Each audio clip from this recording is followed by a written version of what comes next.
Assalamualaikum warahmatullahi wabarakatuh, sahabat sejuta kisah. Kembali lagi kami hadir menjumpai Anda. Tentu seperti biasa kami akan menyuguhkan cerita-cerita misteri menarik. Dan kesempatan kali ini kami sudah menyiapkan sebuah kisah misteri yang berjudul Pesugihan Darah Bayi. Cerita ini bermula saat aku selesai melaksanakan sholat Isya. Dan kebetulan saat malam itu tidak ada kegiatan apapun yang aku kerjakan. Aku dan kedua temanku dipanggil oleh guruku untuk bantu beres-beres di rumah beliau. Dengan sigap aku pun segera menuju ke rumah guruku.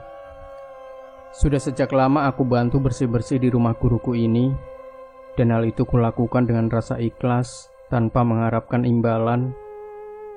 Kami bertiga masing-masing ada bagiannya untuk pekerjaan di rumah itu. Ada yang di bagian menyapu, ada yang di bagian mencuci perabotan rumah dan lain-lain. Jam 9 malam pekerjaan itu selesai kami kerjakan. Aku dan kedua temanku seperti biasa, sehabis beres-beres, istirahat sejenak untuk sekedar melepas lelah sambil ditemani kopi. Tidak lama berselang, baru saja kami istirahat sedang asik ngobrol. Tiba-tiba terdengar ada yang mengetuk pintu. "Assalamualaikum, Mbah." "Abah," ucapnya dari arah luar. Segera aku beranjak dari tempat duduk, lalu melangkah menuju ke arah pintu. "Waalaikumsalam. Silakan Pak, masuk," ucapku padanya. Aku tanyakan maksud kedatangannya. Ternyata orang itu adalah tukang ojek yang biasa mangkal di perempatan sana. Tukang ojek itu berkata padaku hanya mengantarkan seseorang yang ingin bertemu guruku. "Di mana orangnya, Pak?" "Ada di luar, Mas," ucap si tukang ojek. Setelah dipanggil, seseorang itu mulai mendekat ke arah kami. Ternyata tamu itu adalah seorang wanita berusia sekitar 50 tahunan. Tukang ojek langsung pamit berlalu pergi. Sementara wanita yang sekarang berada di hadapanku, kupersilakan masuk. Ku antar beliau untuk duduk di ruangan penerimaan tamu seperti biasanya. Sesaat aku menyapanya untuk sekedar basa-basi, lalu aku pamit padanya mau ke belakang membuatkan minum. Setibanya di dapur, kedua temanku masih asik merokok sambil ngopi. "Siapa, Mas? Kok kayak ada suara ibu-ibu?" tanya salah satu temanku yang bernama Gufron. Aku menjelaskan pada temanku bahwa di depan ada tamu, dan aku harus segera membuatkan minum untuk tamu tersebut. 2 gelas teh manis selesai kubuat, lalu segera kuantar ke ruang tamu. Kusodorkan minuman itu padanya. Setelah itu guruku keluar dari kamarnya, terlihat masih sambil memegang tasbih. Aku langsung beranjak kembali ke dapur. Baru ada kira-kira 15 menit aku dan temanku ngobrol di dapur. Tiba-tiba Abah memanggil kami bertiga. Kami duduk di lantai, sesekali aku melirik ke arah wanita itu. Terlihat olehku seperti habis menangis.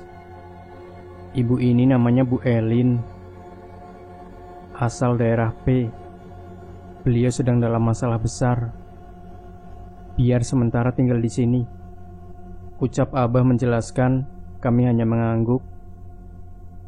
"Bu, nanti kalau perlu apa-apa bisa minta tolong sama mereka ya, Bu," ucap Abah pada Bu Elin. "Maaf Abah, saya benar-benar minta tolong sama Abah. Saya nggak bisa tenang sebelum dapat uang. Anak-anak dan cucu-cucu saya terancam. Rumah dan kebun saya nggak cukup buat bayar hutang-hutang saya. Jadi tolong saya. Apapun akan saya lakukan demi mendapatkan uang," ucap Bu Elin terlihat benar-benar sedang cemas dan sedih. Ini adalah ujian. Ibu harus sabar. Kalau ibu nekat dan tetap akan melakukan seperti yang ibu inginkan itu, resikonya sangat besar, Bu, ucap Abah kembali menegaskan. Setelah itu Bu Elin disuruh istirahat. Aku mengantarnya ke kamar tamu. Lalu setelah itu aku kembali ke ruang tamu. Di ruangan tamu kami bertiga diceritakan tentang rencana Bu Elin oleh guruku. Kata Abah, Bu Elin datang dari daerah P untuk mencari pesugihan. Bu Elin punya banyak hutang dan tidak mungkin bisa melunasinya. Banyak kebun dan aset lainnya yang disita bank. Kini cuma rumah satu-satunya yang sebentar lagi akan disita oleh pihak bank. Hutang Bu Elin sampai 4,5 miliar. Walau rumah itu dijual, tidak akan cukup untuk melunasi semua hutangnya, karena rumahnya cuma dihargai 2 miliar. Bu Elin sudah bingung harus dengan cara apa agar masalah hutangnya bisa lunas. Saat itu Bu Elin berniat pergi ke Pulau Jawa untuk mencari cara agar dirinya bisa mendapatkan uang dengan cepat. Tapi naas, dirinya kena tipu oleh orang yang akan mengantarnya pada kuncen yang bisa memberi jalan lewat pesugihan. Uang 50 juta yang dimiliki Bu Elin raib, padahal itu bekal dirinya saat berada di Pulau Jawa. Uangnya kini cuma tersisa beberapa lembar saja, dan dirinya sudah bingung harus pergi kemana lagi. Tak ada tempat yang dituju, saudara atau kenalan pun tidak ada di Pulau Jawa. Saat malam hari jam 8, Bu Elin berniat singgah di rumah makan yang berada di pinggir jalan lintas. Di rumah makan itulah Bu Elin bertemu tukang ojek, lalu meminta diantarnya kepada orang pintar. Tukang ojek pun mengantarkannya pada guruku. Mungkin tahu suka ada tamu mendatangi rumah guruku. Di rumah Abah, Bu Elin setiap hari diajak sholat, zikir, dan selalu dinasehati oleh Abah. Tapi Bu Elin tetap bersikukuh pada pendiriannya untuk mengambil jalan pintas melalui pesugihan. Setiap hari Bu Elin cuma menangis. Sampai pada hari ke-6, di malam hari kami dipanggil oleh guruku. Abah sudah berkali-kali menasehatinya, tapi tetap tidak digubrisnya. Dan Abah sudah memutuskan menyuruh aku untuk mengantarkan Bu Elin besok sore ke Gua L di pantai selatan. Kamu besok ikut dan temani Bu Elin, dan selama di sana 3 hari 3 malam, ucap guruku. Aku hanya mengangguk tanda mengiyakan. Ibu sudah yakin dengan pilihan yang ibu pilih, dan saya mengingatkan ibu, sudah saya laksanakan, maka apapun resiko ibu nantinya bukan urusan saya lagi. Dan perlu ibu ingat, sekali ibu buat perjanjian dengan setan, maka selamanya ibu tak akan bisa lepas. Ibu akan menjadi pengikutnya di dunia dan di akhirat, tegas guruku. Iya Abah, saya ucapkan terima kasih yang sebesar-besarnya, karena Abah sudah membantu. Saya tidak akan melupakan kebaikan Abah dan semua yang ada di sini, jawab Bu Elin sambil terus terisak-isak menahan kesedihan. Malam itu adalah malam yang membuatku merasa takut. Kenapa Abah memilihku untuk menemani Bu Elin? Mendengarnya saja sudah merinding. Setelah sholat asar, aku bersiap-siap dan membawa beberapa setel pakaian ganti. Karena kata Abah, aku akan menemani Bu Elin selama 3 hari di pantai selatan. Pukul 4 sore, aku, Bu Elin, dan seorang sopir berangkat ke pantai selatan. Hampir 2 jam kami melaju, akhirnya sampai di tujuan pantai yang terkenal. Dari pantai itu kami harus menempuh perjalanan lagi setengah jaman. Kami tiba di kampung kecil. Terlihat kampung itu sangat sunyi. Saat itu sudah adzan maghrib, lalu kami mampir di sebuah musola kecil. Seusai sholat, kami melanjutkan perjalanan menuju sebuah rumah yang lumayan besar. Bangunannya khas Jawa banget. Aku melihat banyak patung yang hampir diletakkan di setiap sudut rumah. Cuma sopir yang masuk pertama kali ke rumah itu. Setelah beberapa menit sopir dan tuan rumah pun keluar. Sopir itu menghampiri kami, lalu berkata cuma mengantar sampai di sini aja. Lalu si sopir itu pun pamit. Aku dan Bu Elin diantar oleh lelaki tua yang memakai belangkon serta baju batik khas keraton dan sebuah keris terselip di pinggang.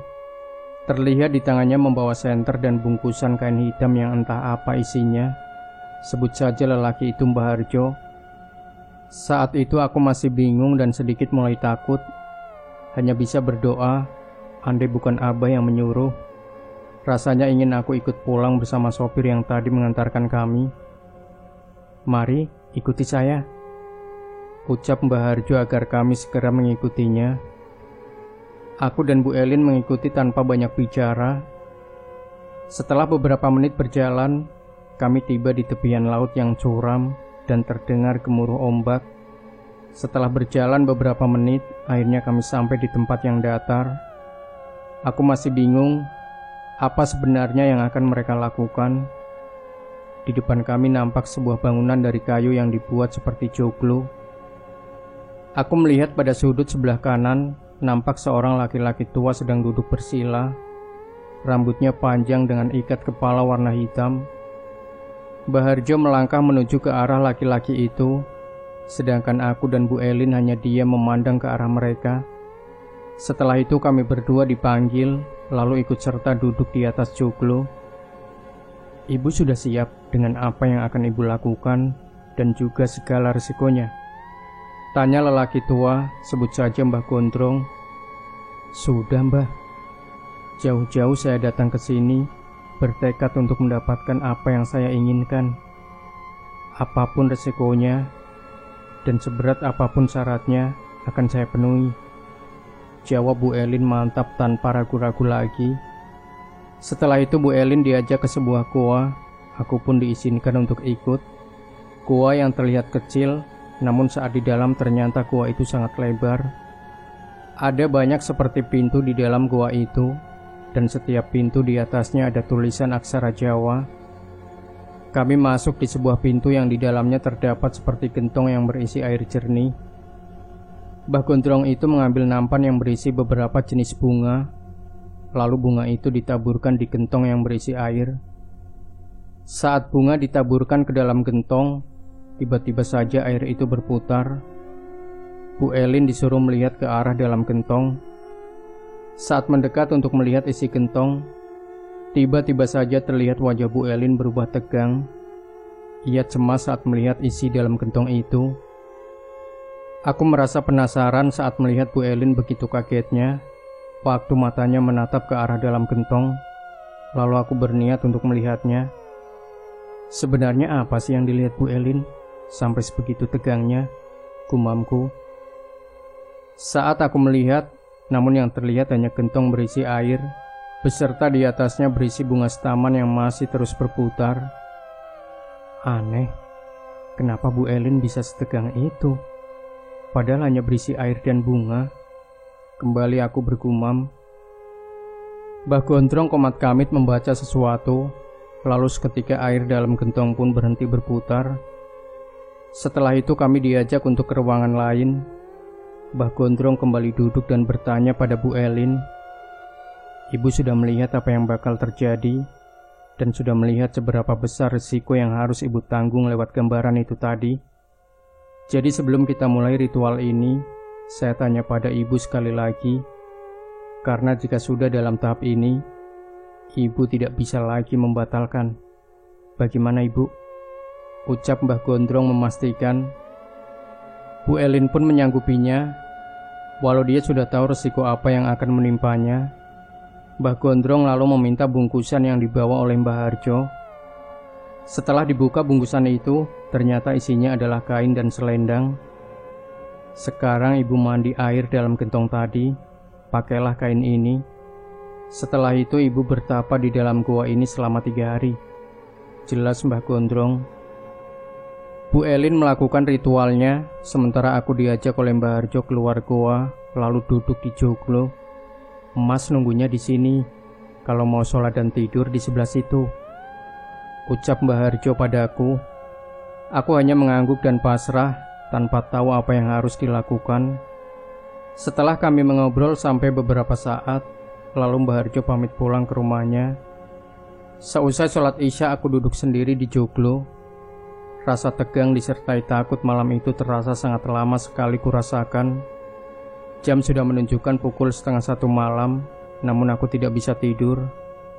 Beberapa saat kemudian, tiba-tiba aku mendengar suara seperti orang berbicara berbahasa Jawa halus.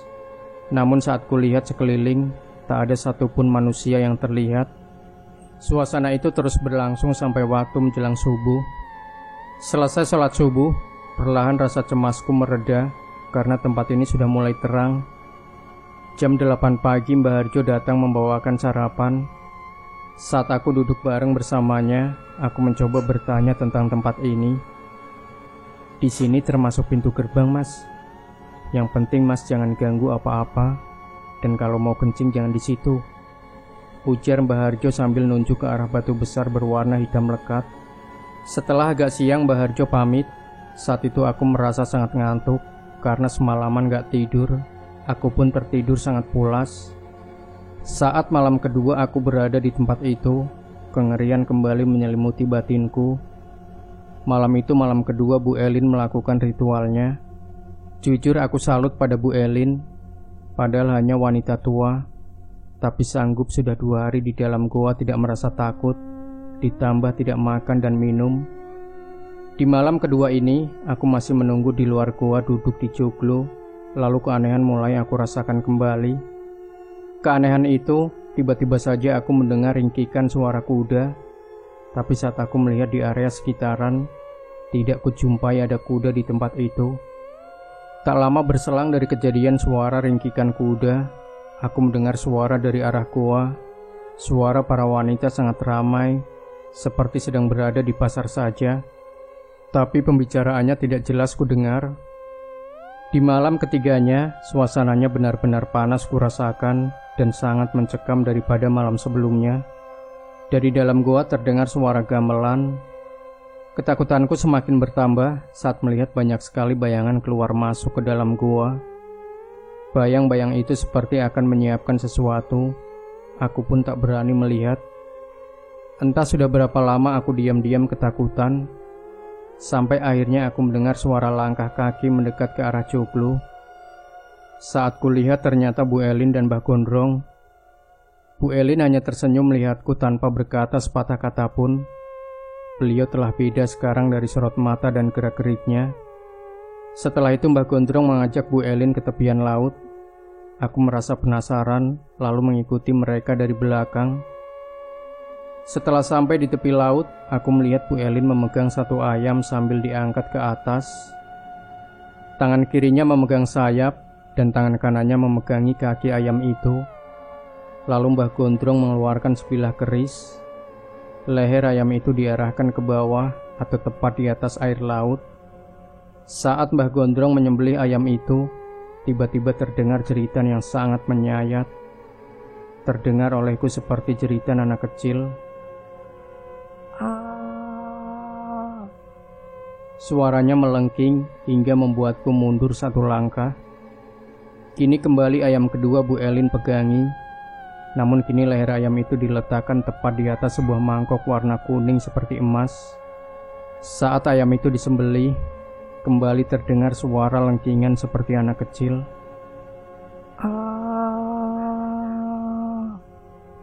Setelah darah berkumpul di mangkok, 2 ekor ayam pun dibawa masuk ke goa bersama darah itu. Aku menunggu seorang diri di joglo. Tubuhku gemetar hebat, masih terngiang-ngiang jeritan itu. Sampai pagi menjelang, aku tak beranjak dari joglo. Setelah malam yang membuat aku ketakutan, sekarang aku percaya bahwa ada manusia berhati iblis. Pagi itu Bu Elin dan Mbah Gondrong keluar dari goa. Tangannya memegang selendang, lalu ia bungkus dengan kain pemberian Mbah Gondrong. Terlihat Bu Elin nampak wajahnya begitu cerah dan berseri-seri, seperti ada kesenangan dalam hatinya. Setelah itu, aku, Bu Elin, dan Mbah Harjo pamit pada Mbah Gondrong. Ada rasa aneh muncul kembali kurasakan saat aku berjalan di belakang Bu Elin, seperti mencium bau amis. Saat aku tutup hidungku karena tak tahan mencium bau amis, Bu Elin pasti nengok ke belakang dan menatapku sinis. Setelah sampai di rumah Mbah Harjo, di situ sudah menunggu sopir yang waktu itu mengantar kami ke tempat ini. Kami tiba di rumah Abah pukul 10 pagi. Terlihat kedua temanku sudah berada di depan rumah untuk siap menyambut kedatangan kami. Aku hanya diam saat Bu Elin mengucapkan terima kasih pada Abah. Ibu sudah berhasil, dan bukan saya yang menolong ibu. Bukan saya bermaksud apa-apa. Tapi karena ibu sudah memilih jalan itu, maka ini pertemuan kita yang terakhir. Ibu jangan pernah kembali ke sini setelah satu langkah keluar dari rumah saya, ucap Abah pada Bu Elin. Setelah mendengar penuturan Abah, Bu Elin terlihat menunduk dan menangis. Setelah itu ia bangkit dan pamit pada Abah dan pada kami semua. Setelah kepergiannya Bu Elin, lalu Abah menyuruh kami untuk membuka bungkusan pemberian dari Bu Elin. Terlihat ada amplop coklat tebal dan bungkusan dalam kantong plastik warna hitam. Saat bungkusan plastik hitam itu kubuka, ternyata isinya 2 slop rokok Surya dan amplop coklat yang dibuka kupron isinya adalah uang. Entah berapa jumlah uang itu, pastinya kepokan, pokoknya banyak sekali. Lalu Abah menyuruh kami membuka rokok dan membagi 1 bungkus. Abah menyuruh kami membukanya. Namun betapa kagetnya kami bertiga saat membuka rokok itu. Ternyata berdarah dan baunya sangat amis. Kepokan uang itu juga tiba-tiba mengeluarkan darah. Abah hanya tersenyum melihat kami gemetar ketakutan. Itu adalah barang-barang yang didapat dari hasil memuja setan. Darah itu adalah darah bayi yang ditumbalkan oleh Bu Elin. Dan bayi itu adalah 2 cucunya. Jelas Abah bercerita pada kami. Tempat itu adalah salah satu pintu gerbang pantai selatan yang bisa menghubungkan antara alam manusia dan alam jin. Saat air gentong itu, kamu tak melihat apapun karena kamu tak punya hajat lain dengan penglihatan Bu Elin. Ia bisa melihat semua kejadian 2 cucunya yang masih balita meninggal ditumbalkan. Dan jeritan itu tanda diterimanya tumbal. Kembali Abah menjelaskan, Bu Elin sudah mendapatkan apa yang ia mau. Begitu nekatnya sampai 2 cucunya sekaligus yang ia tumbalkan. Setiap tahun ia harus menumbalkan 2 bayi yang salah satunya harus dari keluarganya. Selendang yang Bu Elin bawa adalah perwujudan ular yang menjadi perewangannya. Dan ular itu juga yang akan mengambil Bu Elin untuk dijadikan budaknya kelak. Saat di dalam goa selama 3 hari, Bu Elin sukmanya telah terikat dengan kerajaan gaib yang kelak akan menjadi tempatnya menjadi budak. Di malam ketiga setelah menyembelih ayam, sebenarnya yang dimasak bukan ayam, tapi raga cucu-cucunya yang ia santap dengan tuanya. Bu Elin tak akan bisa lepas dari semua perjanjian itu sampai ia mati. Lalu, dengan menumbalkan 2 cucunya sekaligus, apa sepadan dengan yang ia dapat, Bah? Aku bertanya. Seberapapun yang ia dapat, tak akan sebanding dengan dosa yang akan ia tanggung. Mungkin ia bisa membeli 1 kecamatan, tapi ia tak akan bisa mengembalikan nyawa cucu-cucunya dan korban-korban selanjutnya. Jawab Abah dengan tegas. Sekarang, sebutan aku tertuju pada anak laki-laki Bu Elin, istilahnya Pop Alan. Aku anak bungsu dari 3 bersaudara, hanya aku anak laki-laki. Kedua kakakku semuanya perempuan. Sebut saja namaku Alan. Kakakku yang pertama bernama Ami dan kakak yang kedua bernama Adin. Dulu aku hidup dalam keluarga yang sangat berkecukupan. Keluargaku bisa dibilang orang mampu. Dilihat mewahnya rumah dan banyaknya kebun-kebun milik orang tuaku. Ayahku punya banyak toko. Pokoknya banyak cabang usaha yang orang tua kami kembangkan. Semua kekayaan itu berawal dari warisan kakek kami, lalu ayahku memperluas cabang usahanya. Kami bisa dibilang tak pernah merasakan yang namanya kekurangan. Namun itu semua berakhir di tahun 2009 saat ayahku meninggal. Lalu ibuku dan aku yang meneruskan usaha itu, tapi itu hanya bertahan 3 tahun.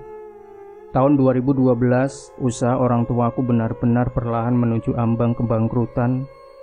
Kebun dan toko tak ada yang tersisa. Hanya rumah mewah satu-satunya yang tersisa. Saat kami benar-benar sudah bangkrut, ibuku sebelumnya suka meminjam uang ke bank untuk menutupi modal usaha kami. Tapi usaha itu terus malah tambah merosot. Tak terasa hutang menumpuk sampai miliaran. Kak Ami tinggal berdekatan rumahnya dengan ibuku. Ia sudah menikah dan dikaruniai 2 orang anak. Sementara Kak Adin sama sudah menikah, mempunyai 3 orang anak, rumahnya agak jauh dari rumah ibuku. Sementara aku beserta istri dan anakku tinggal bareng bersama ibuku. Saat ini kemiskinan sudah menjadi momok menakutkan dalam pikiranku dan kakak-kakakku. Sementara ibuku pun terlihat sangat bingung dan takut menghadapi para penagih hutang. Suatu hari ibuku kedatangan tamu teman lama ayahku. Beliau dari Jawa yang sering kerja sama waktu dulu dengan ayahku. Terlihat lelaki itu sangat akrab dan serius saat ngobrol dengan ibuku. Ketika tamu itu sudah pergi, saat malam hari ibuku memanggil kedua kakakku untuk membicarakan sesuatu yang penting. Kami berempat berkumpul di ruang tamu. Di situ mulailah ibuku membuka obrolan. Kata ibuku, lelaki yang tadi datang ke sini berniat mengajak ibuku kerjasama. Lalu aku dan kedua kakakku disuruh ibuku untuk segera mencari uang sebesar 50 juta. Mudah-mudahan ini jalan kita bisa bangkit kembali, ucap ibuku penuh keoptimisan. Kami hanya diam mendengar perkataan ibuku. Memangnya usaha apa yang akan ibu lakukan dengan orang itu? Apa dengan modal 50 juta bisa sukses seperti semula lagi, Bu? Tanya Kak Adin. Kamu tenang saja, orang itu tidak akan bohong. Yang penting ibu akan berusaha supaya rumah ini tak disita. Apapun akan ibu lakukan demi menjaga kehormatan keluarga kita, ucap ibu meyakinkan kami bertiga. Lalu kami bertiga patungan sampai terkumpul uang 50 juta. Kuserahkan sejumlah uang 50 juta sesuai permintaan ibuku. Sebenarnya aku masih bertanya-tanya dalam hatiku, apa sebenarnya yang akan ibuku lakukan? Keraguan yang ada di benak pikiranku aku acuhkan. Aku yakin pasti ibuku ingin yang terbaik buat anak-anaknya. Seminggu kemudian ibuku berangkat sendiri secara diam-diam. Hanya kami dan menantunya yang tahu. Tak terasa sudah 1 bulan ibuku pergi dari rumah, dan kami semua dibuat khawatir karena kami putus komunikasi. Ingin rasanya aku menyusul ibuku, tapi aku harus mencari kemana. Soalnya ibuku tidak memberitahu tujuannya. Kebingunganku semakin bertambah saat para penagih hutang terus-terusan datang silih berganti mendatangi rumahku karena rasa takut didatangi para penagih hutang. Akhirnya aku dan istriku ikut numpang di rumah Kak Adin, sedangkan Kak Ami menginap di rumah mertuanya. Hingga suatu malam di rumah Kak Adin, anakku yang bungsu badannya panas sekali.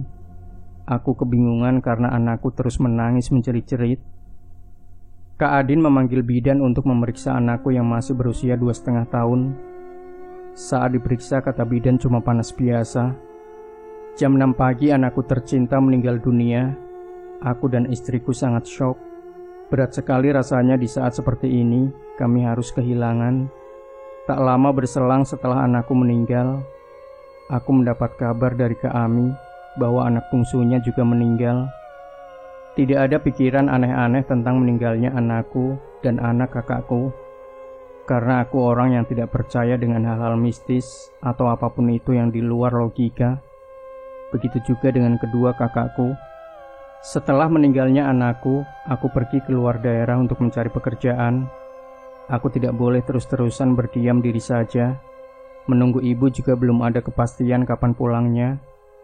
Entah sudah berapa minggu aku bekerja, aku dapat kabar dari Kak Ami bahwa ibu sudah pulang. Aku sangat senang mendengar kabar itu dari kakakku. Lalu segera aku bergegas untuk kembali pulang. Aku disuruh pulang langsung ke rumah Kak Ami. Setibanya aku di sana, ternyata ibuku sudah berada di rumah Kak Ami.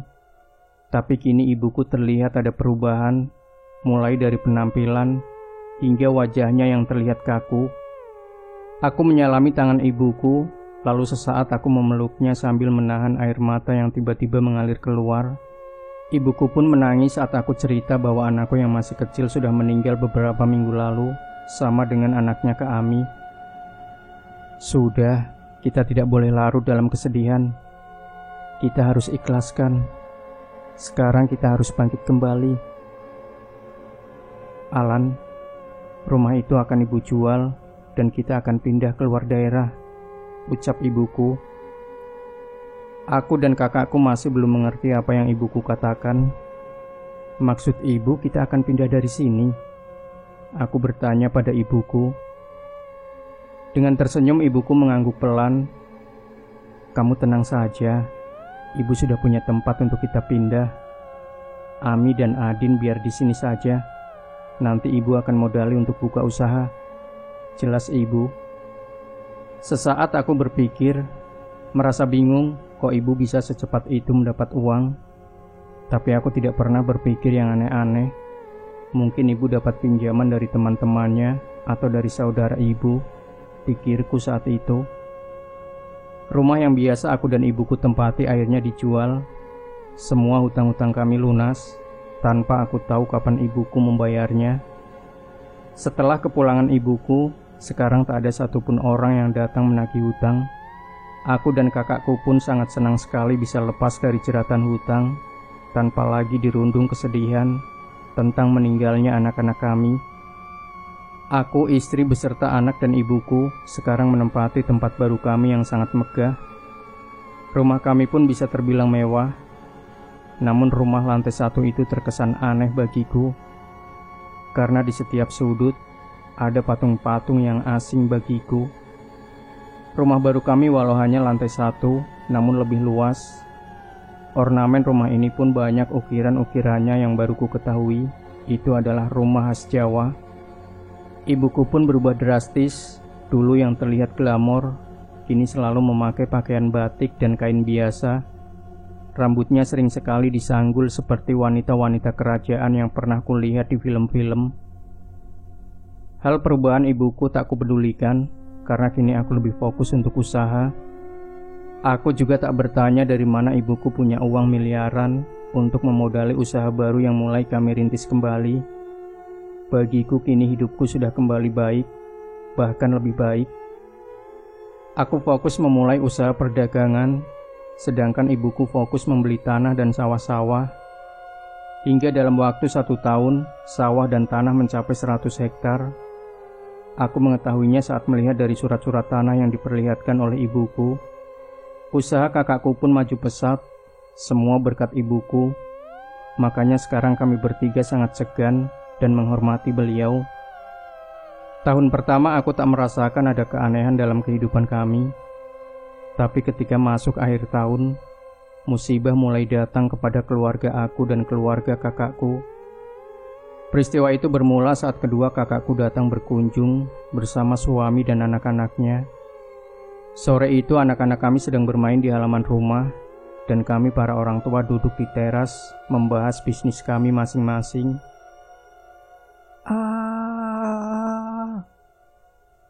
Tiba-tiba terdengar suara jeritan dari halaman rumah. Kami pun berlari ke arah suara itu untuk memastikan.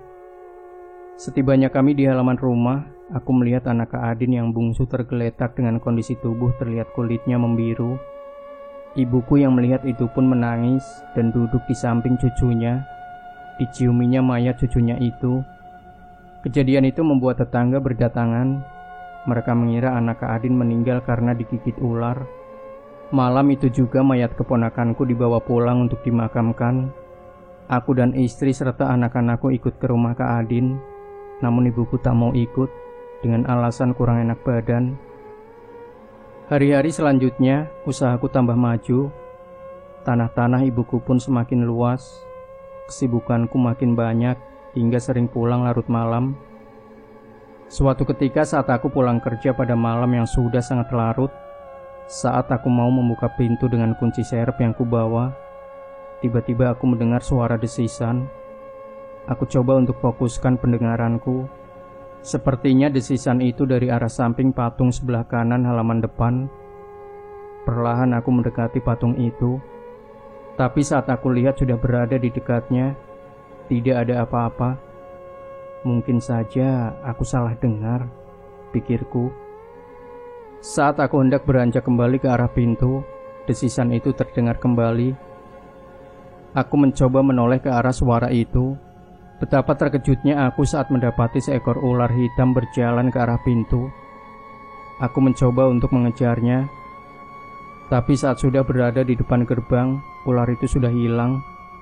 Aku masih mencoba mencarinya, namun tidak juga ketemu. Akhirnya aku kembali masuk ke dalam rumah. Saat aku ke belakang melewati kamar ibuku, aku mendengar tembang yang sama sekali tidak aku mengerti bahasanya. Karena rasa penasaran, aku mengintip dari lubang kunci pintu kamar ibuku. Sesaat aku terdiam di sana sambil terus mendengarkan alunan nyanyian yang dilantunkan oleh ibuku. Aku melihat ibuku sedang duduk sambil menyisir rambutnya yang panjang. Sungguh aneh. Ibuku rambutnya dulu tak sebagus dan sepanjang itu. Dan sejak kapan ibuku pandai bernyanyi seperti itu? Gumamku. Setelah itu aku kembali bergegas menuju kamarku untuk tidur sambil memeluk anakku. Keesokan harinya, aku terbangun jam 7. Segera aku melangkah ke teras rumah untuk sekedar merasakan kesegaran udara pagi. Saat sudah berdandan mau berangkat kerja, aku mendengar kabar dari istriku. Katanya ibuku bilang, anak orang yang bekerja pada ibuku tadi jam 6 meninggal. Usianya masih 1 tahunan. Ibuku yang diberi kabar tak bisa hadir, namun ibuku memberi santunan yang lumayan besar. Saat aku mau berangkat kerja, ibuku menghampiriku. Alan, minggu depan antar ibu ke Jawa, ada urusan penting, ucap ibuku dengan sorot mata yang berbeda dari biasanya. Aku cuma mengangguk saja pada ibuku. Setelah itu aku berangkat kerja. Sepulang kerja seperti biasa aku pulang larut malam. Sesampainya aku di depan rumah, aku melihat seperti ada seseorang yang sedang menari-nari di samping rumah. Perlahan aku mendekatinya dengan mata terus tertuju pada wanita yang tidak kukenal sebelumnya. Wanita itu masih terus menari dengan diiringi nyanyian seperti yang tiap malam dinyanyikan oleh ibuku. Seorang wanita yang sedang menari tidak jauh dariku. Terlihat ia menggunakan pakaian seperti layaknya kerajaan. Setelah itu ia sadar akan kehadiranku, lalu ia pun berhenti menari, lalu menatapku tajam. Kemudian ia pun berjalan ke belakang rumahku. Saat ku ikuti, tiba-tiba saja ia menghilang. Saat aku mulai melangkah untuk masuk ke dalam rumah, tiba-tiba aku mencium bau amis. Saat aku mencari sumber bau itu, betapa kagetnya aku saat melihat di depan gerbang rumah. Dengan jelas aku melihat anakku dan anak Kak Adin beserta anak Kak Ami yang telah meninggal. Mereka bertiga bergandengan dengan sambil matanya memandangku. Terlihat hidung, mata, telinga dan pusarnya mengeluarkan darah. Aku mencoba mendekati, namun tiba-tiba mereka menghilang. Saat aku masih mencari dengan rasa kebingungan, dari arah belakang ibuku memanggil, "Alan, kenapa kamu seperti orang bingung?" tanya ibuku. Lalu aku segera menghampirinya. "Ibu, aku tadi melihat anakku, anak Kak Ami dan anak Kak Adin yang sudah meninggal," ucapku menjelaskan pada ibuku. "Kamu ini ada-ada saja. Mungkin kamu kecapean, jadi pikiranmu tidak konsen begitu. Mending sekarang kamu masuk, istirahat," ucap ibuku dengan nada bicara sangat datar, tak menghiraukan dari perkataanku. Saat aku sudah di dalam kamar, aku masih terus mengingat apa yang barusan kulihat, sampai-sampai aku susah untuk tidur. Saat aku masih terbaring di atas tempat tidur, dalam rasa gundah, tiba-tiba aku mendengar suara tangisan anakku. Aku beranjak dari tempat tidur, lalu melangkah keluar kamar menuju suara tangisan anakku. Di ruang tengah langkahku terhenti saat mendapati anak pertamaku sedang berdiri menghadap jendela sambil terus menangis. Segera aku menghampiri sambil memeluknya dari belakang. "Ada apa, Nak? Kok malah berdiri di sini?" "Adik ya, adik tadi di situ. Dia berdarah-darah tubuhnya ya. Aku kasihan, Ayah. Tolongin adik ya," anakku berucap sambil menunjuk ke arah halaman rumah. Setelah mendengar penuturan dari anakku, segera aku membawanya kembali ke dalam kamar. Tangisannya membuat istriku terbangun. Malam itu aku tak bisa tidur karena rasa gelisah yang kurasakan. Hingga subuh aku baru bisa tertidur.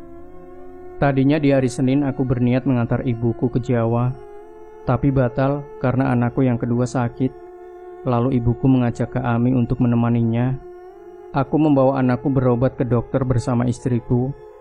Menurut dokter, anakku terkena tipes. Saat mau pulang, di depan rumah sakit aku berpapasan dengan seorang laki-laki tua sekitar 50-an usianya. Lelaki tua itu memandang ke arah anakku. Entah kenapa beliau seperti merasa kaget saat melihat anakku. Aku pun bertanya kenapa beliau memandangi anakku seperti itu. "Hati-hati, Pak, anak Bapak ada yang mengikuti," ujarnya. "Yah, siapa yang mengikuti anak kita?" tanya istriku saat kami masih dalam perjalanan pulang. Ternyata istriku masih mengingat akan perkataan lelaki tua itu. "Sudah mah, gak usah dipikirin. Mungkin yang mengikuti adalah kita berdua," ucapku lalu tersenyum tanda tak percaya dengan hal mistis. Sesampainya di rumah, kuparkirkan mobil, lalu aku menggendong anakku melangkah bersama istriku menuju rumah. Setibanya kami di dalam rumah, aku melihat anak pertamaku sedang berdiri di depan pintu kamar ibuku. Terlihat anakku masih menggunakan pakaian sekolah. Kenapa mengintip kamar nenek? Aku bertanya pada anakku. Aku mendengar orang nyanyi di dalam kamar nenek, ayah. Jawab anakku. Mendengar hal itu aku pun kaget. Ternyata yang sering mendengar orang bernyanyi bukan aku saja. Istriku juga tiba-tiba berbicara bahwa merasakan keanehan di rumah ini. Tapi aku mencoba untuk menenangkannya dan menampik semua dugaan istriku, karena sama sekali aku tidak percaya dengan hal begituan. 5 hari sudah berlalu, ibuku dan Kak Ami belum saja pulang. Kondisi anakku yang kedua setelah dibawa ke rumah sakit, kondisinya saat ini bertambah semakin parah. Pukul 3 pagi, anakku tiba-tiba saja menjerit-jerit seperti sedang ketakutan. Aku dan istriku merasa kebingungan sampai suara jeritan anakku membangunkan anak pertamaku. Aku masih melihat ke arah anak keduaku itu. Kondisinya benar-benar membuatku kalut. Matanya melotot sambil terus menjerit. Ayah, tolong ya. Aku takut. Tolong aku, ayah. Ucapnya dalam kondisi tubuh terbujur kaku di atas ranjang. Baru saja aku hendak keluar dari kamar untuk membawanya ke rumah sakit. Tiba-tiba saja ia menjerit membuat aku tambah semakin panik. Ceritanya terdengar melengking seperti habis disembelih. Itulah jeritan terakhir anakku yang nomor 2. Ia meninggal seperti tercekik kesakitan. Matanya melotot dengan kondisi badannya kaku. Istriku menangis dan menjerit-jerit saking histerisnya karena sudah menyaksikan 2 anaknya mati mengenaskan. Saat itu istriku pingsan. Anakku yang pertama melihat ibunya pingsan. Ia jadi menangis histeris. Paginya segera ku telepon ibu dan kakakku, tapi hanya Kak Adin dan suaminya yang bisa datang. Rumor pun berkembang karena banyak yang melihat kematian anakku yang tak wajar, tapi aku tidak terlalu menanggapinya. Hari itu anak keduaku sudah selesai dimakamkan. 2 hari setelah meninggalnya anakku, ibuku dan Kak Ami pulang dari Jawa. Mereka pun ikut bersedih dan Kak Ami pun sampai menangis. Istriku saat melihat ibuku seperti sangat benci. Saat tangan ibuku akan memegang pundaknya, ia tepiskan dengan kasar. Kau apakan anak-anakku, Bu? Tak sudi lagi aku tinggal di rumah ini, ucap istriku. Setelah itu istriku melangkah menuju kamar dengan wajah terlihat sangat marah. Aku tidak mengerti kenapa istriku sampai begitu marahnya pada ibuku. Lalu segera aku menyusulnya ke kamar. Setibanya di kamar, aku melihat istriku sedang berkemas memasukkan semua pakaiannya ke dalam koper. Kamu ini ada apa? Dan kamu mau kemana? Ucapku. Mas, ibumu sudah menumbalkan anak-anak kita. Ibumu pemuja setan, ucapnya terlihat berkata dengan penuh emosi. Plak, plak. Kutampar istriku 2 kali karena omongannya sudah menuduh ibuku yang bukan-bukan. Jaga mulutmu kalau bicara. Kini aku yang marah pada istriku. Kamu boleh tidak percaya, Mas, tapi aku yakin ibumu melakukan pesugihan. Di kamar ibumu aku melihat sendiri. Ibumu tidur dengan seekor ular hitam, dan ular itu juga yang membunuh anak kita kemarin. Buka matamu, Mas, buka. Tiba-tiba ibuku sudah ada di depan pintu. Dengan wajah merah ibuku mendekat ke arah kami. Menantu macam apa kamu? Kurang ajar. Keluar kamu dari rumah ini, ucap ibuku penuh amarah. Ya, aku akan pergi dari rumah ini. Tak sudi aku hidup mewah dengan pemuja setan. Terserah kamu, Mas. Yang penting aku dan anakku yang tinggal satu-satunya akan pergi dari sini. Kamu ikut ibu ya, Nak. Aku hanya terdiam bingung, tak tahu harus berbuat apa. Sampai istri dan anakku keluar dari rumah pun, aku tak bisa mencegahnya. Kak Ami pun hanya diam, sedangkan ibuku seperti tak peduli, bahkan terlihat sinis. Ibuku masuk ke kamarnya, sedang aku dan Kak Ami duduk di ruang tamu. Istriku pergi bersama anakku menggunakan motor. Ada kira-kira setengah jam dari kepergiannya itu, tiba-tiba ada orang datang ke rumahku memberitahu bahwa istriku mengalami kecelakaan. Orang itu pun memberitahu bahwa istri dan anakku meninggal di tempat terjadinya kecelakaan. Bagaikan disambar petir rasanya mendengar kabar itu. Rasanya hidupku sudah hancur. Semua anak dan istriku meninggal secara mengenaskan. Setelah kematian anak-anakku dan istriku, hidupku terasa sangat hampa. Semangat hidup yang tak kujalani sudah tak kumiliki lagi. Setiap hari aku hanya menyendiri. Usahaku dikelola oleh orang-orang kepercayaan ibuku. Setelah kematian anak dan istriku, harta ibuku dan kakakku semakin melimpah. Sebenarnya saat itu aku sudah mulai curiga, namun aku tak berani mengatakan hal itu pada ibuku. Kini kami sering menginap di rumah ibuku. Banyak hal-hal aneh yang dilakukan ibuku dan kami di rumah ini.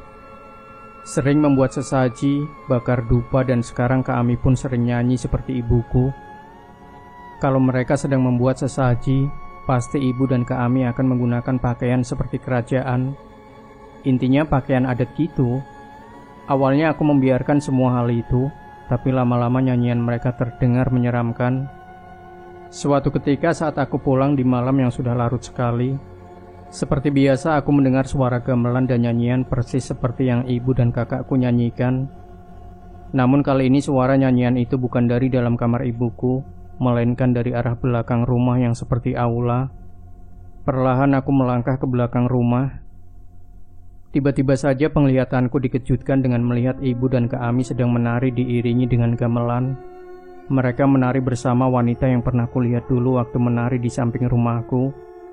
Terlihat juga penampakan beberapa penabuh gamelan. Ada puluhan para penabuh gamelan nampak mengerikan. Terlihat mata, hidung, dan telinga mereka semuanya mengeluarkan darah. Tubuh mereka juga penuh luka seperti bekas cambukan. Bau amis sangat menyengat. Di belakang mereka nampak seperti para pengawal kerajaan yang berdiri tegap dengan memegang senjata. Ibu dan kakakku sangat pandai menari dan menyanyikan lagu-lagu tembang yang tidak aku mengerti bahasanya. Melihat hal semacam itu, tiba-tiba kepalaku pusing.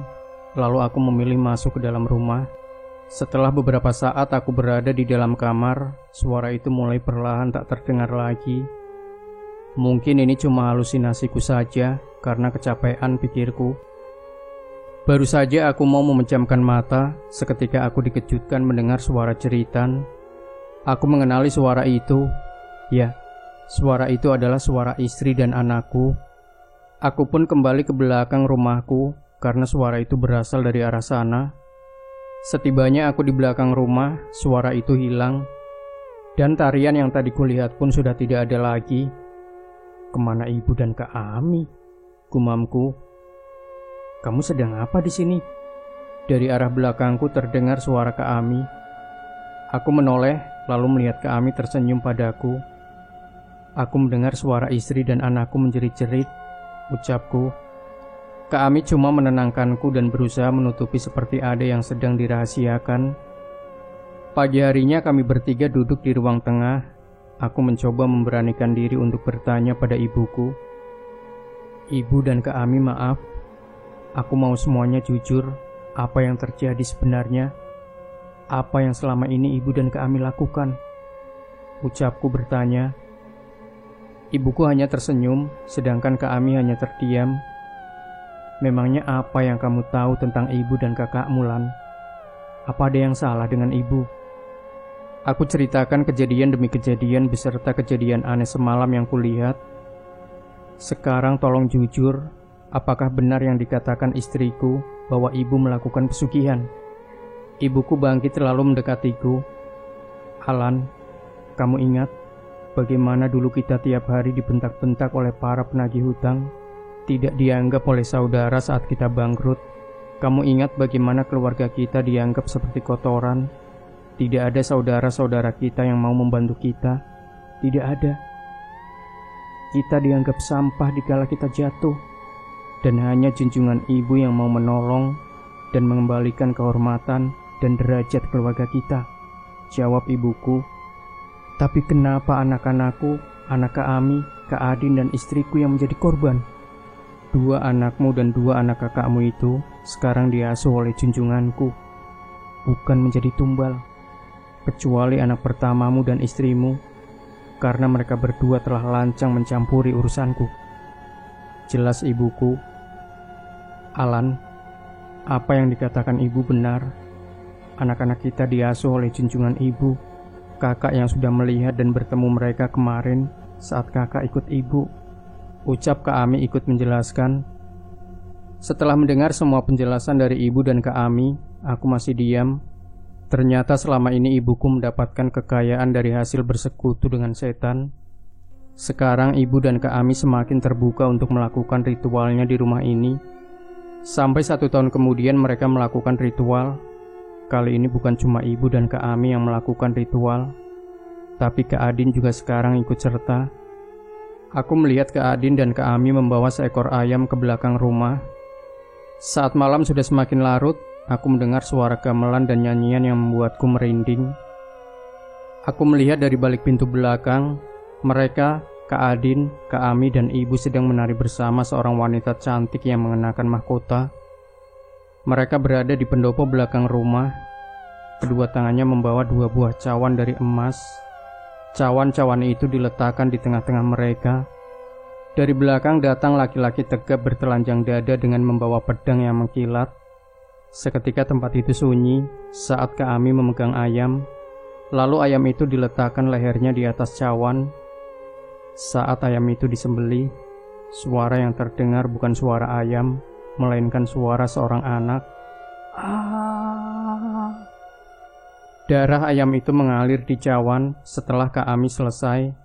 Kini Kak Adin gantian memegangi. Hal yang sama juga terjadi. Suara ayam yang disembelih pun terdengar jeritan anak. Keringatku mengucur sampai membasahi bajuku karena merasakan ketegangan pada malam itu. Lalu darah dari ayam di cawan diangkat oleh wanita yang bermahkota sambil membaca sesuatu yang entah aku tak mengerti ucapannya. Setelah itu kembali cawan-cawan yang berisi darah itu diserahkan pada kedua kakakku. Dengan jelas sekali aku melihat Kak Ami dan Kak Adin meminum darah ayam itu. Aku melihat dari kedua bibir mereka darah yang menetes. Setiap tegukan darah itu selalu terdengar jeritan demi jeritan pilu. Setelah habis darah itu, lalu Kak Adin dan Kak Ami menuju wajan tempat 2 ayam yang tadi telah disembelih. Mereka berdua saling memegangi dan salah satu ayam tersebut. Mereka berdua saling memegangi dari salah satu ayam tersebut. Lalu mereka tarik bersamaan sampai ayam itu terbelah dua. Kembali jeritan melengking memilukan seperti suara 2 orang anak. Aku tidak sanggup lagi melihat kejadian selanjutnya. Segera aku beranjak menuju kamarku sambil terus memikirkan yang mereka lakukan. Posisiku terlentang di tempat tidur sambil terus mengingat kengerian yang barusan kusaksikan. Di saat aku masih dalam rasa takut dan gelisah, tiba-tiba saja aku dikagetkan oleh suara dering telepon. Saat kurai HP lalu melihat layar, ternyata suami Kak Adin yang menelpon. Segera aku mengangkat panggilan telepon dari kakak iparku itu. "Halo, ada apa mas? Tumben malam-malam telepon?" tanyaku. "Alan, apakah kamu Adin ada di situ? Kalau ada tolong bilangin, suruh cepat pulang. Dan kamu sama ibu juga ikut ke sini." "Apa yang terjadi sebenarnya mas?" "Anakku meninggalan," ucapnya terbata-bata di telepon. Aku sangat kaget mendengar anak Kak Adin meninggal dunia. Pasti ini ulah mereka yang telah memuja setan, batinku. Setelah menutup telepon, aku segera pergi melangkah ke belakang rumah untuk memberitahu Kak Adin. Ketika aku keluar dari kamar, aku melihat ibu, Kak Ami, dan Kak Adin sudah berada di ruang tengah. Aku menghampiri mereka yang sedang duduk di ruang keluarga. "Kak Adin, barusan Mas Gito telepon. Kakak harus pulang. Anak kakak meninggal. Dan pasti ini akibat ritual kalian," ucapku. Kak Adin sebagai seorang ibu mendengar anaknya meninggal, menanggapinya dengan perasaan biasa saja. Bahkan ibuku terlihat malah tersenyum. "Tenang Alan, dia itu kini ikut junjungan. Dia akan berkumpul dengan anak-anakmu. dan dengan anak-anak Ami juga. Mereka di sana bahagia karena junjungan ibu sangat suka dengan anak-anak. Kamu tidak usah panik, ucap ibuku dengan santainya. Gila, cucunya mati malah senang, gumamku. Aku benar-benar bingung tak berdaya untuk melawan ibuku. Akhirnya, malam itu juga kami berempat pergi untuk menghadiri pemakaman anak Kak Adin. Malam itu bagiku adalah malam sangat memilukan, karena baru saja kami sampai di rumah Kak Adin. Tiba-tiba aku mendengar kabar bahwa anak Kak Ami juga meninggal. Kak Ami yang mendengar kabar anaknya meninggal sama sekali tak menunjukkan kesedihan sedikit pun. Aku merasa keluargaku sudah gila semua, tidak lagi memiliki perasaan layaknya seorang manusia. Aku tak banyak bicara saat pulang bersama ibuku. Setibanya di rumah, aku langsung menuju kamarku. Tapi saat baru saja mau terlelap tidur, aku dikejutkan suara istriku. Mas Alan, tolong saya mas, tolong mas, panggilnya. Aku mencoba mencari sumber suara itu, namun aku tidak melihat apapun. Lalu kucoba mencarinya keluar rumah. Saat mataku melihat ke arah halaman depan, aku melihat sosok istriku dan anak pertamaku sedang terbelit oleh seekor ular hitam. Segera aku langsung berlari mendekatinya.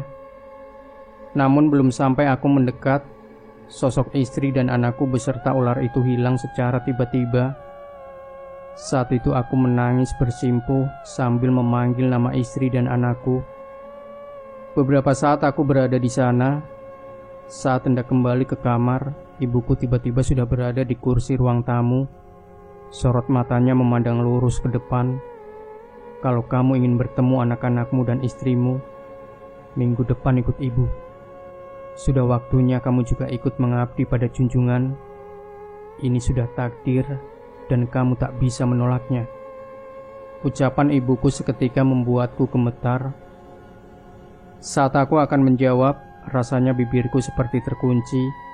Hingga ibuku berlalu pergi, aku tetap tidak bisa mengucapkan sepatah kata pun.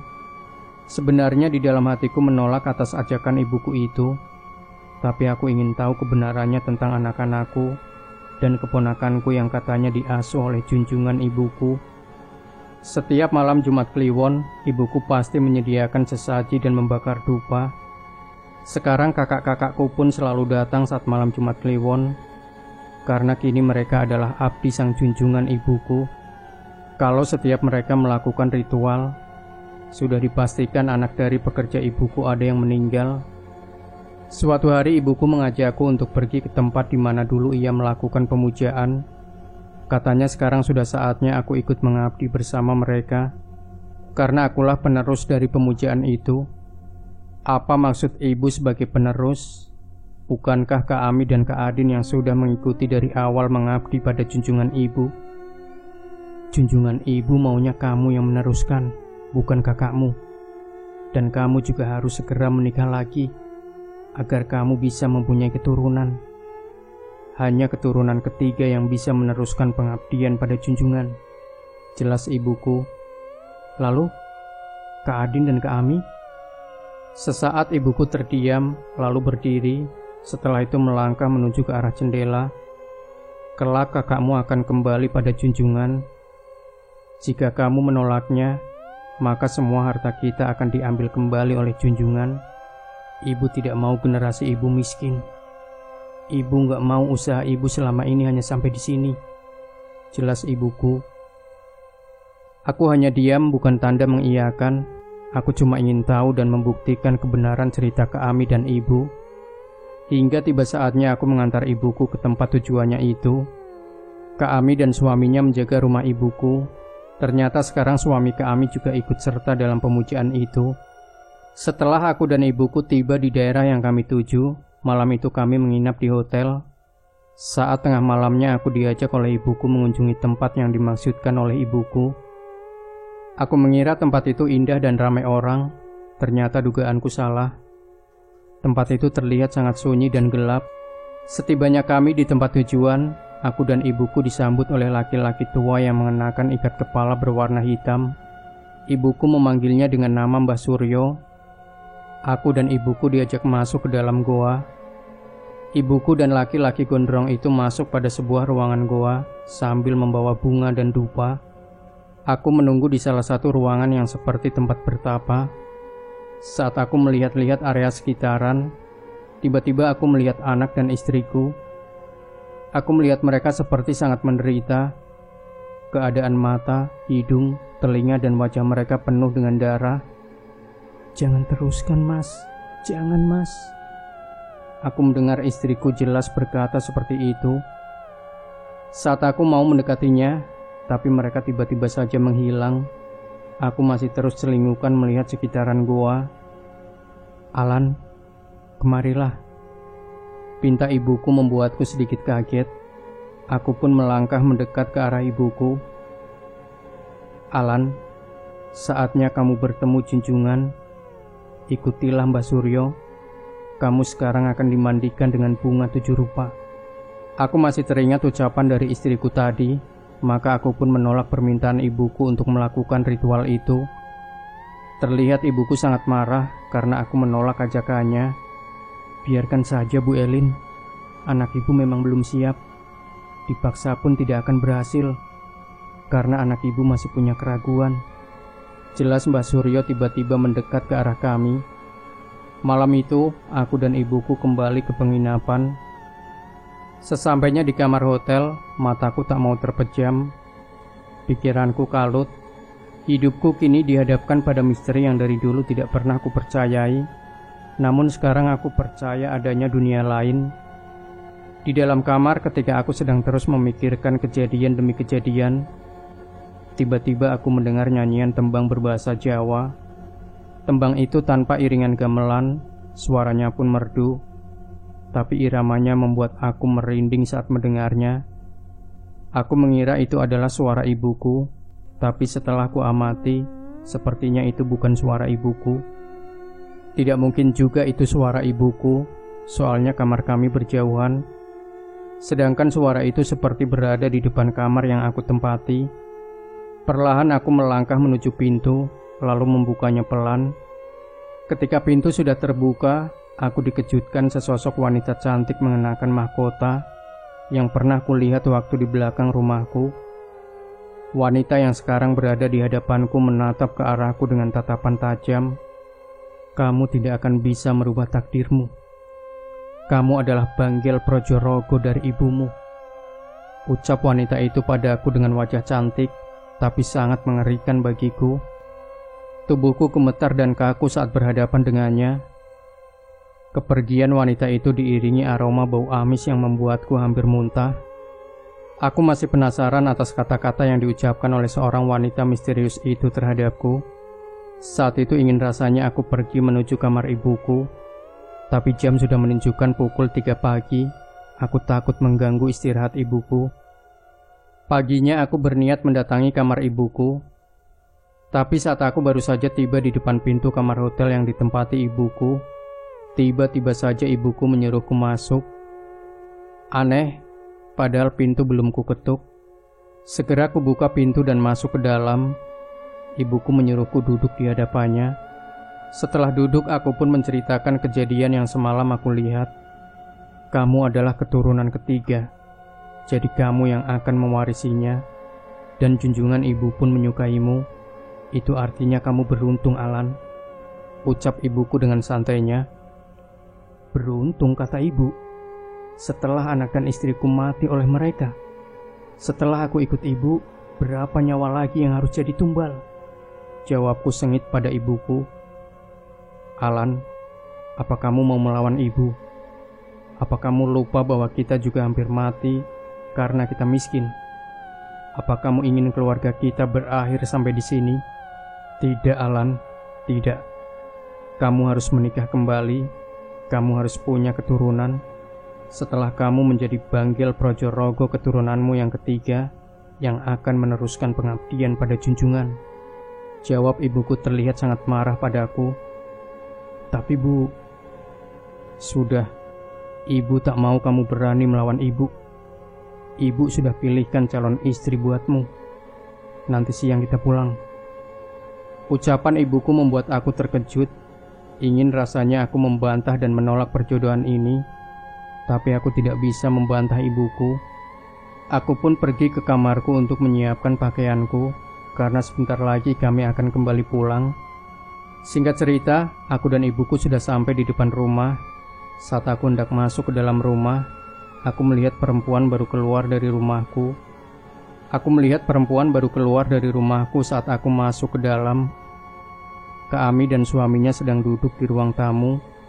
Setelah mereka menyalami kami, ibu bertanya tentang perempuan yang baru keluar dari rumah. Kata Kak Ami, perempuan itu datang ngabarin kalau anaknya meninggal karena sakit. Ternyata perempuan itu salah satu karyawan yang bekerja pada ibuku. Saking banyaknya sampai ibuku tak mengenali karyawannya sendiri. Apa kamu sudah berikan santunannya? Kata ibuku pada Kak Ami. Sudah, Bu. Tapi sekarang ada kabar baru lagi, Bu. Ucap Kak Ami. Ada kabar apa? Mas Gito ingin menceraikan Kak Adin, dan anaknya akan dibawa olehnya. Ucap Kak Ami bercerita. Biarkan saja Adin berpisah.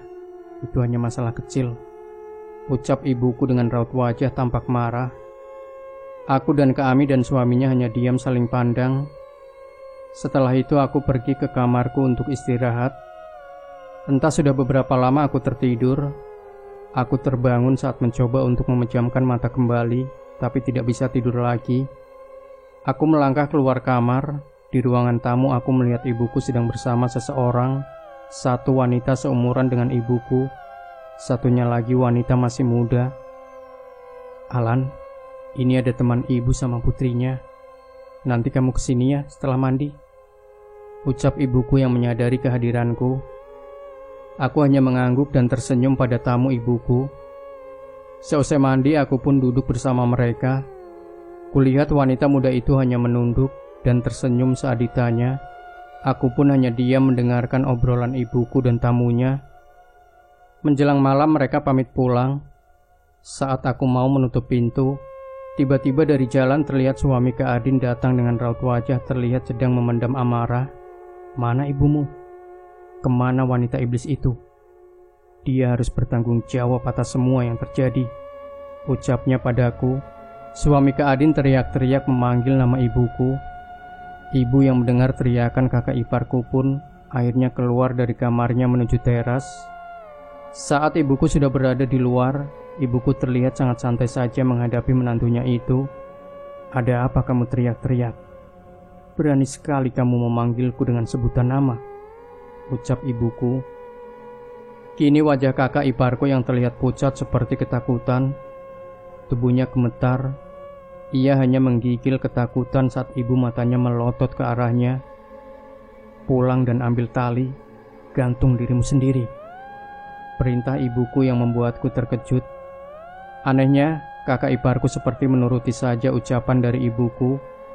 Lalu ia pun segera beranjak pulang. Kenapa ibu bilang seperti itu? Bagaimana kalau Mas benar-benar gantung diri? Ucapku. Sambil beranjak masuk ke dalam rumah, ibuku hanya mengatakan, memang ia pantas dengan hal semacam itu, sahut ibuku. Dan tak lama setelah bertemu ibuku, aku mendapat kabar dari Kak Adin bahwa suaminya telah meninggal gantung diri. Segera aku meluncur ke rumahnya Kak Adin. Di sana aku melihat suami Kak Adin matanya melotot, lidah menjulur dengan mengeluarkan darah, dan celananya basah oleh air kencingnya. Suami Kak Adin dikuburkan berada dekat di samping kuburan anaknya. Aku yakin itu pasti perbuatan junjungan ibuku. Kini aku semakin ngeri jika melihat ibuku sendiri. Ia seperti bukan ibuku yang dulu lagi. Segala ritualnya tetap masih berjalan seperti biasa. Kini semua tetangga dan kerabat kami sedang membicarakan keluargaku. Para tetangga sudah mencurigai bahwa keluargaku bersekutu dengan setan melalui pemujaan. Tetangga kami sering menjumpai ular hitam besar di halaman rumahku. Sering terdengar bunyi suara-suara gamelan dan melihat sosok-sosok seperti pengawal kerajaan. Pernah ada tetangga yang nekat mengintip rumahku karena mendengar suara yang katanya seperti sinden. Lalu setelah itu tetanggaku bernasib naas. Ia meninggal dengan tubuh hitam membiru. Malam itu aku berniat pergi ingin mencari cara agar bisa lepas dari junjungan ibuku. Aku membawa mobilku meluncur, tidak ada tempat yang dituju.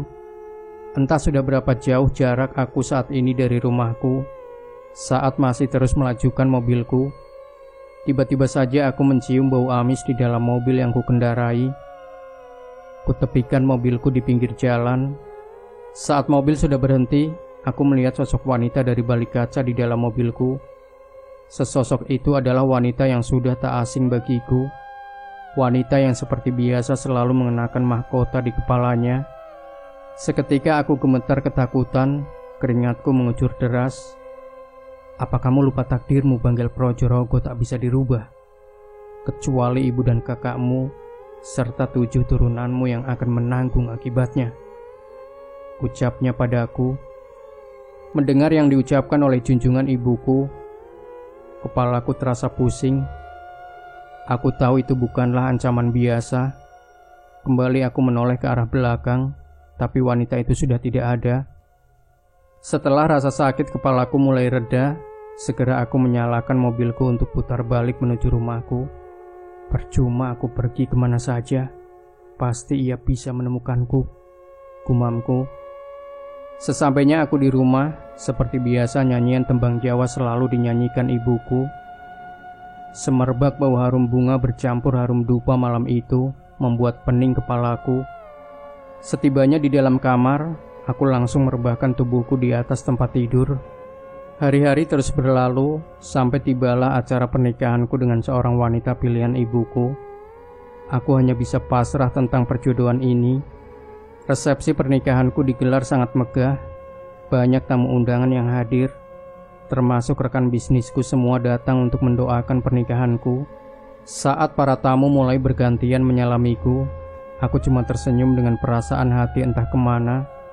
Saat ada seseorang dari kerabat istriku yang akan menyalamiku, beliau terlihat kaget dan buru-buru menarik tangannya dari tanganku. Aku merasa heran atas sikapnya itu terhadapku. Terlihat laki-laki itu mundur 1 langkah ke belakang sambil terus matanya menatap ke arahku. Aku masih tak mengerti kenapa laki-laki itu menatapku seperti itu. Seperti melihat sesuatu hal janggal dalam diriku. Setelah itu ia mendekat ke arahku. Kasihan sekali hidupmu, nak. Saat ini kamu dalam lingkaran iblis yang ganas. Hanya dirimu sendirilah yang bisa menyelamatkan hidupmu. Ucapnya tiba-tiba saja berkata seperti itu padaku. Sontak aku pun merasa kaget, karena laki-laki itu bisa tahu tentang keadaanku sekarang ini. Setelah lelaki itu sudah pergi, aku bertanya pada istriku yang berada di sampingku. Kata istriku, itu adalah pamannya yang tinggal di Jawa Timur. Nah, sahabat sejuta kisah, bagaimanakah kelanjutan dari kisah ini? Pastikan Anda tidak melewatkan bagian kedua dari cerita misteri ini. Dan jangan lupa berikan komentar Anda, like, share video ini, subscribe channel Sejuta Kisah, dan kembali nantikan cerita-cerita misteri terbaru dari kami. Wassalamualaikum warahmatullahi wabarakatuh.